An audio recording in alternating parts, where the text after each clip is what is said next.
Hello friends, welcome to entry. This is Raj Kumar. మనకు తెలుసు, ఇండియాలోనే కాదు వరల్డ్ వైడ్లో data science and machine learning course అనేది చాలా ప్రాముఖ్యత కలిగి ఉంది. మనం ఈ వీడియోలో రాఘవేంద్ర గారితో ఉన్నాం కాబట్టి డేటా ఎనలిస్ట్కి సంబంధించినటువంటి పూర్తి ఇన్ఫర్మేషన్ తెలుసుకునే ప్రయత్నం చేద్దాం. హలో రాఘవేంద్ర. హాయ్ రాజ్, ఎలా ఉన్నారు? ఫైన్. సో లైక్ మనం చూస్తున్నాం కదా, ఈ డేటా అనలిస్ట్ అనే వ్యక్తి ఏం చేస్తారు అంటే తెలుస్తుంది డేటాతో ఏదో చేస్తాడు, బట్ ఎగ్జాక్ట్గా ఏం చేస్తారు? సో మనకి డేటా అనేది వరల్డ్ ఎవ్రీవేర్ అనమాట. మనకి sales data, students data, college data, health data, ఇలా ప్రతి డేటాలో కూడా హిడెన్ ఇన్ఫర్మేషన్ అనేది ఉంటుంది. ఓకే. జనరల్గా ఈ డేటా అనలిస్ట్ వాళ్ళు ఏం చేస్తారు అంటే ఆ డేటాను తీసుకొని అందులో హిడెన్ ప్యాటర్న్స్ కొన్ని సొల్యూషన్స్ ఉంటాయి. అది తీసుకొని దానికి సంబంధించిన ఫీల్డ్లో సొల్యూషన్స్ ఇవ్వడం. ఇప్పుడు బిజినెస్ డేటానే ఉందనుకోండి, వాళ్ళ సేల్స్ ఎలా రన్ అవుతుంది, ప్యాటర్న్స్, ఏ ప్రోడక్ట్ ఏ మంత్లో ఎవరు ఎక్కువ సేల్ చేస్తున్నారు, ఇలాంటి ఇన్ఫర్మేషన్ తీసుకొని బిజినెస్ డెవలప్మెంట్కి యూజ్ చేస్తారు. ఈవెన్ కాలేజెస్లో అయినా స్టూడెంట్స్ ఏ డిపార్ట్మెంట్ వాళ్ళు ఎక్కువ పర్ఫామ్ చేస్తున్నారు, ఎందుకు పర్ఫామ్ చేస్తున్నారు. హెల్త్ డిపార్ట్మెంట్ తీసుకుంటే డిసీజెస్ ఎందుకు వస్తున్నాయి, దేని ద్వారా వస్తున్నాయి. సో ఇలాగా ప్రతిదీ డేటా ఉంటుంది అన్నమాట. మరి అంత హ్యూజ్ అమౌంట్ ఆఫ్ డేటాని అనలైజ్ చేసి దాంట్లో నుంచి ఇన్ఫర్మేషన్ని, సొల్యూషన్ని తీయటమే ఈ డేటా అనలిస్ట్ యొక్క మెయిన్. నేను చాలా సింపుల్గా చెప్పాను. కెరియర్స్ అనేది as I said earlier, data అనేది ప్రతి చోట ఉందన్నమాట.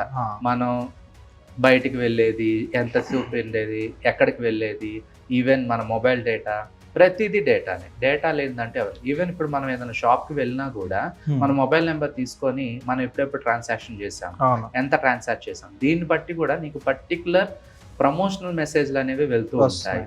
సో ఇలాగా డేటా మీద బిజినెస్ అనేది చాలా జరుగుతుంది. సో కెరీర్ అనేది, బిజినెస్ అనేది ఎవ్రీవేర్. మరి దాన్ని బిజినెస్ డెవలప్ చేసుకోవడానికి డేటా అనలిస్ట్ అయితే కావాలన్నమాట. ఓకే, అంటే ఎటువంటి పోస్టులు ఉంటాయి ఇందులో మనకి అగైన్ డేటా ఫీల్డ్ ఏంటంటే data engineer, data analyst, data scientist, ఈ విధంగా ఉంటాయి. ఇప్పుడు బాగా ట్రెండింగ్ గా ఉన్నది అయితే డేటా అనలిస్ట్ అనమాట. వీళ్ళ వర్క్ ఏంటి అంటే డేటాని కలెక్ట్ చేయడం. ఇప్పుడు ఒక ఆఫీసే ఉందనుకోండి, ఎంప్లాయీస్ డేటా, ఏ టైంకి లాగిన్ అయ్యారు, ఎలా లాగిన్ అయ్యారు, ఎంతసేపు వర్క్ చేశారు, లీవ్స్ ఎలా ఉన్నాయి, శాలరీస్ ఎలా ఉన్నాయి, ఇలాంటి డేటాని అంతా తీసుకుని హెచ్ఆర్ డిపార్ట్మెంట్ వాళ్ళకి ఒక డాష్ బోర్డు రిపోర్ట్ లాగా ఇస్తూ ఉంటారు. సో ప్రతి దానికి కూడా డేటా అనలిస్టులు డేటాని కలెక్ట్ చేసి దాన్ని క్లీన్ చేసి ప్రాసెస్ చేసి దాని నుంచి హిడెన్ ప్యాటర్న్స్ ఉంటాయి, దాన్ని అంతా విజువలైజ్ చేస్తారు అనమాట. సో ఇప్పుడు బిజినెస్లో హయ్యర్ మేనేజ్మెంట్ ఉంటారు, వాళ్ళు ప్రతిదీ ఎక్సెల్ షీట్లు చూసేసి ఎస్క్యూఎల్ చూసేసి వాళ్ళకి అంత ఉండదు. ఏంటంటే ఓవరాల్ ఆర్గనైజేషన్ అంతా కూడా ఒక డాష్ బోర్డ్లో డిస్ప్లే చేయాలి. అలా డిస్ప్లే చేయడానికి మన డేటా అనలిస్ట్ డేటా కలెక్ట్ చేసి దాన్ని బేస్ చేసుకొని డిసిషన్స్ తీసుకోవడానికి దాన్ని బట్టి చూస్తారనమాట. శాలరీ ప్యాటర్న్ ఎలా ఉంటుంది అంటే ఎక్స్పీరియన్స్ని బట్టి, వర్క్ చేసే డొమైన్ని బట్టి ఉంటుంది. ఇప్పుడు యాజ్ అ ఫ్రెషర్గా ఒక మంచి కంపెనీలో జాయిన్ అయితే మాత్రం మార్కెట్ స్టాటిస్టిక్స్ ప్రకారం 5 to 6 వెళ్తారు. నేను చెప్పిన డేటా ఏంటంటే గ్లాస్ డోర్లో రీసెంట్గా నేను చూసిన డేటా అనమాట. అంటే చాలా మందికి ఉన్న అపోహ ఏంటంటే ఫ్రెషర్స్ ఒక డేటా అనలిస్ట్గా సెలెక్ట్ అవ్వడం చాలా కష్టం. అది నిజంగా అలా ఉంటుందా, లేకపోతే ఒక ఫ్రెషర్ డేటా అనలిస్ట్ సెలెక్ట్ అయ్యే ఛాన్స్ ఉంది? తెచ్చుకోవచ్చండి. ఇప్పుడు మార్కెట్లో ఐటీ ఇండస్ట్రీలో హైయెస్ట్ ఓపెనింగ్స్ ఉన్నది నాట్ ఓన్లీ ఇండియా, వరల్డ్ వైడ్గా వీళ్ళకున్న ఓపెనింగ్స్ ఎవరికీ లేవు ప్రస్తుతానికి. సో ఏంటి అంటే దానికి తగ్గ స్కిల్స్ అనేది మనం తెచ్చుకోవాలి, మంచి ప్రాజెక్ట్స్ చేసుకోవాలి, ఈ డేటాబేస్ కాన్సెప్ట్స్ మీద బాగా ప్రాక్టీస్ చేయాలి. స్కిల్ అనేది పెంచుకున్నారంటే దాని మీద జాబ్ తెచ్చుకోవడం పెద్ద కష్టమేం కాదు.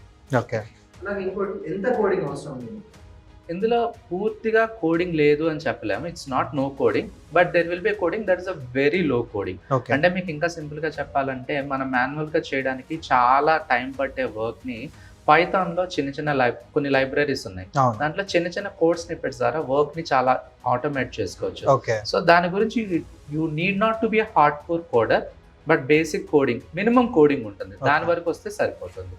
ఇంకొక మనకి రెగ్యులర్గా వచ్చే క్వశ్చన్ ఏంటంటే ఏ డిగ్రీ ఉండాలి, లేకపోతే ఏ కోర్స్ అంటే ఏ చదువుకొని ఉండాలి, అకాడమిక్స్ ఏమి ఉండాలి అని అలా ఏమైనా ఉంటుంది? లైక్ ఫలానా డిగ్రీ చేస్తే ఈ పర్టికులర్ జాబ్ చేయడానికి ఎలిజిబిలిటీ ఉంటుంది? యాక్చువల్గా ఈ డిగ్రీ చేసిన వాళ్ళే దీనికి ఎలిజిబిలిటీ అని అలాగైతే ఏం లేదన్నమాట. ఇందులో ఏంటంటే మనకి అనాలిసిస్, స్టాటిస్టిక్స్, కంప్యూటర్స్ ఉంటుంది కాబట్టి కంప్యూటర్ యూజర్స్కి చాలా ఈజీగా ఉంటుంది.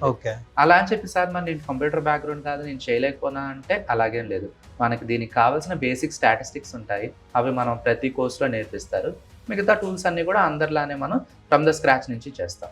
సో ఈ డిగ్రీ వాళ్ళే చేయాలి అలాగైతే ఎందుకు, బట్ పర్టికులర్ డిగ్రీ వాళ్ళకి కొంచెం ఈజీ అవుతుంది. ఓకే, సో ఇన్ని మనం మాట్లాడుకున్నాం కదా, ఇన్ని క్వశ్చన్స్తో కంపేర్ చేసుకుంటే ఏ కోర్స్ బెటర్ అంటారా, లేకపోతే ఎంట్రీలో ఉన్న కోర్స్ ఎలా బెటర్? ఇప్పుడు ఏంటంటే మార్కెట్లో చాలా కోర్సెస్ ఉన్నాయండి. బట్ ఎంట్రీలో మనకి ప్లస్ పాయింట్ ఏంటి అంటే ఎంటైర్ కోర్స్ అంతా తెలుగులో ఉంటుంది. That is the major point. And రెండోది వచ్చేసరికి మనకి యాప్లో రికార్డెడ్ క్లాసెస్ ఉంటాయి. అలాంగ్ విత్ దాట్ మీకు లైవ్ క్లాసెస్ ఉంటాయి. ఓకే, మరి రికార్డెడ్ క్లాసెస్ అనేది లైవ్ క్లాసెస్ దేనికి అని మీరు క్లాస్కి రావడానికి ముందే రికార్డెడ్ క్లాసెస్ చూస్తారు. దాంతో మీకు ఒక అవగాహన వస్తుంది. నెక్స్ట్ క్లాస్లో మీరు దాని మీద డౌట్ సాల్వ్ చేసుకోవటం అండ్ దాని మీద అసైన్మెంట్స్ ఉంటాయి. ఆ అసైన్మెంట్ ఎవాల్యుయేషన్స్, ఇలా ప్రతి స్టూడెంట్ని మెంటర్ అనే వాళ్ళు పర్సనల్గా మానిటర్ చేస్తారు.